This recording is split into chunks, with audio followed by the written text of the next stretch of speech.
This'll do us. Jesus. Careful, lads.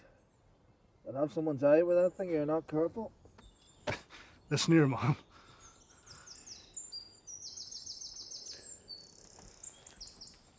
A joker to the end, Danny boy.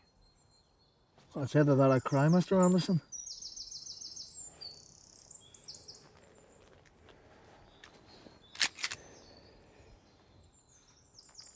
Johnny here's going to cut the ropes. Don't go getting any clever ideas.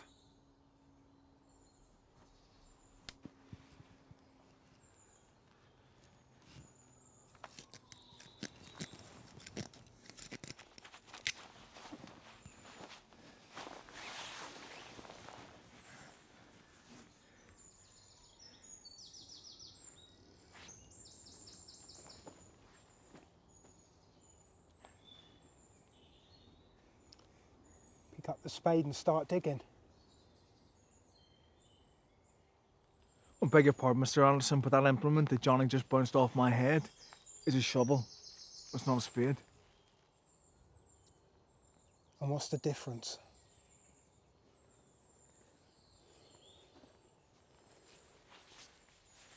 I'd say about 2 hours. Now, if this was a trenching spade or even the good old Lurgan spade, you know, I could have this whole dug before your bedtimes. But with a square mouse shovel on that ground, well, it's just... The sooner you get started, the sooner you'll finish. I beg your pardon, Mr. Anderson, but I don't see how that's a good deal for me.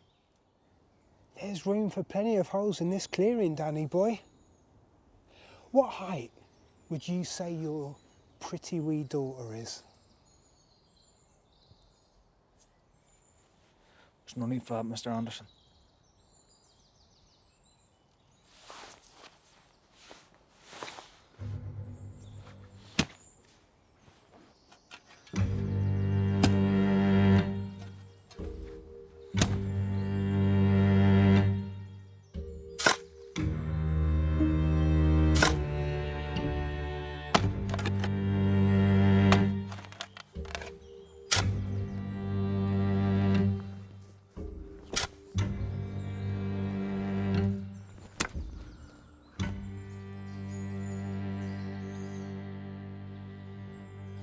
Did you ever read that poem about digging by your man Heaney?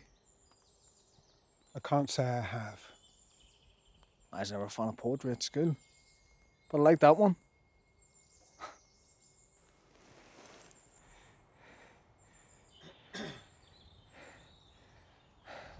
Aye, well,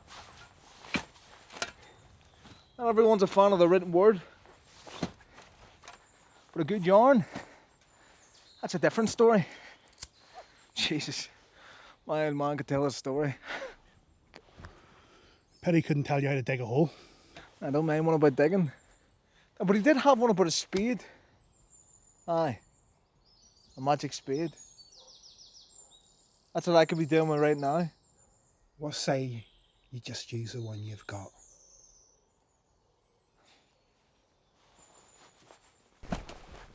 See, the way he told it, there was this boyo by the name of Tommy Taggart.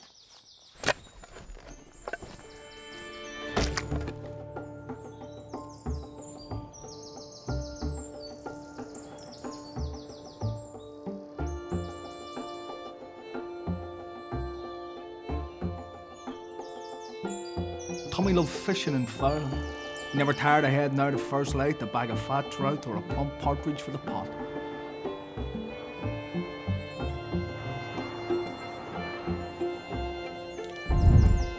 But of all the game that visited the hills and valleys, Tommy's favourite quarry was the great grey-lag geese that migrated to the loch each Halloween.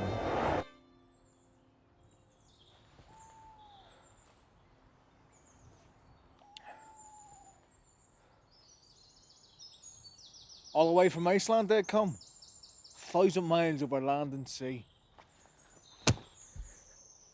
Each bird flying in tight formation with his neighbour. Each beat of their wings creating uplift for the ones behind. Put your hands back on the spade. It's a shovel, remember? Shut up. I'm just saying.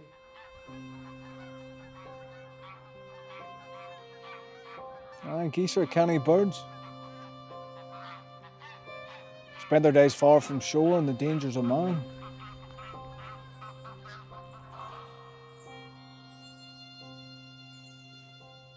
Smart birds, the greylag. What geese got to do with a spade? The magic spade. Whatever. Don't you fret yourself, Johnny boy. This story is no wild goose chase. Nah, it's about chasing wild geese. Back to work.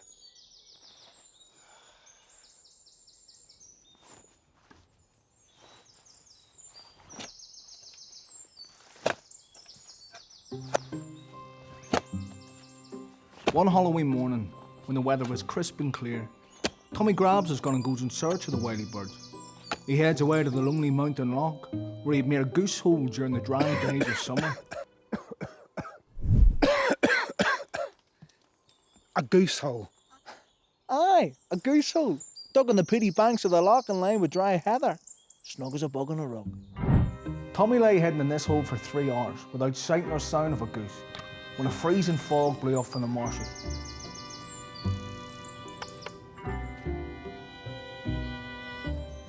Cursing his luck, he climbs out of the hole and heads home, with not so much as a feather to show for his trouble.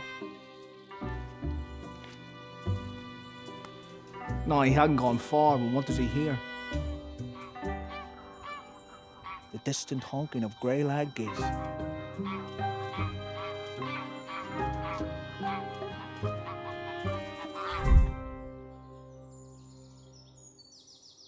Oh, looks like rain, lads. Anyway.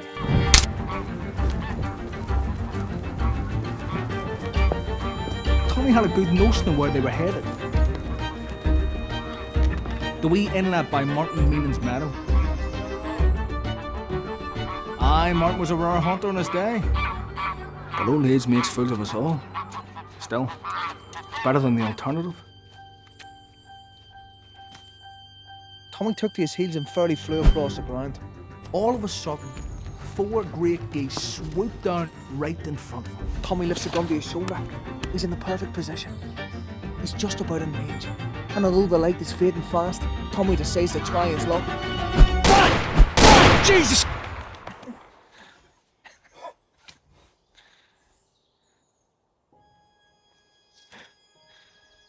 But no sooner had the shots left the barrels,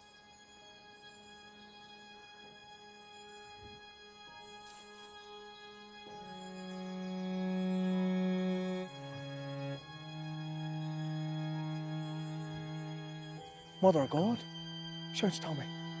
I've shot him.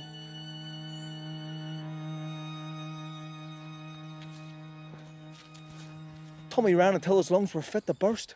Heedless of the tearing thorns and tangled branches, he tore through the woods and right into an honest-to-God poaching camp. You need warmed up, son.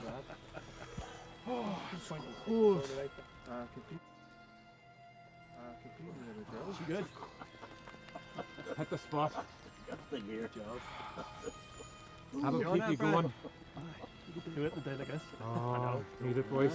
Need it. That's cold. That's tar weather. Did you catch anything today, lads? Just the cold. Just the cold, sir. It's early. Okay. Yeah, I was picking up. Now he'd barely taken his seat when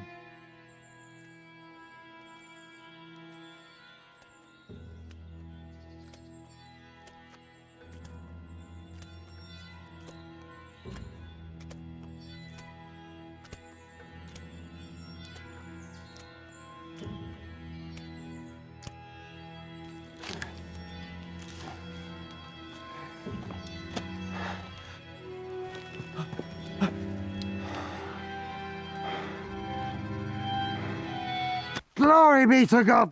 shouts the old man. There's happened a miracle. I was lifting protos from a pit when out of the mist come 4 big geese resting their wings to light on The water right in front of me. Well, I threw down my bag, and for the crack. I put the spade to my shoulder. I takes aim through the logs. If only you were a gun, says I to myself. And with that, Didn't the bloody thing go off, knocking me arse over tip into me own proper pit.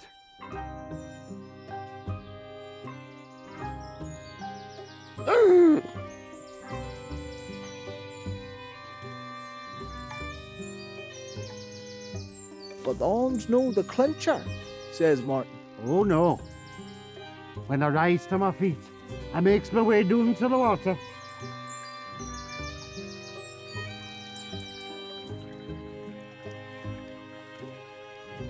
And what's lying there?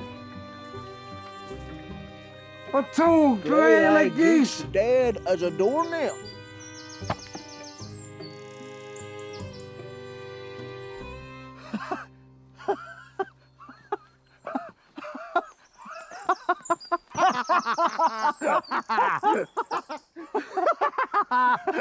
Well, Tommy was delighted that he hadn't shot the old codger, that he grabbed Martin in his arms and declared the whole thing a miracle indeed.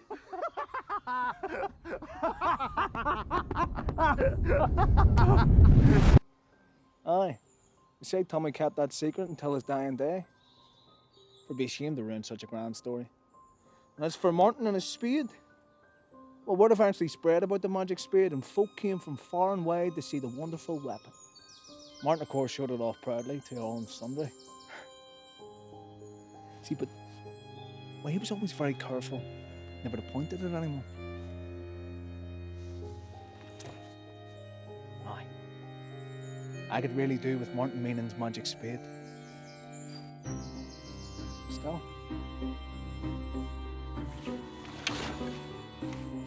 Suppose you never know until you try. Jesus, Danny, what are you playing at?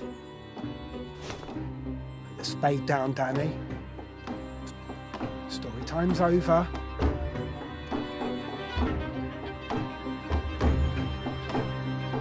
It is indeed, Mr. Anderson.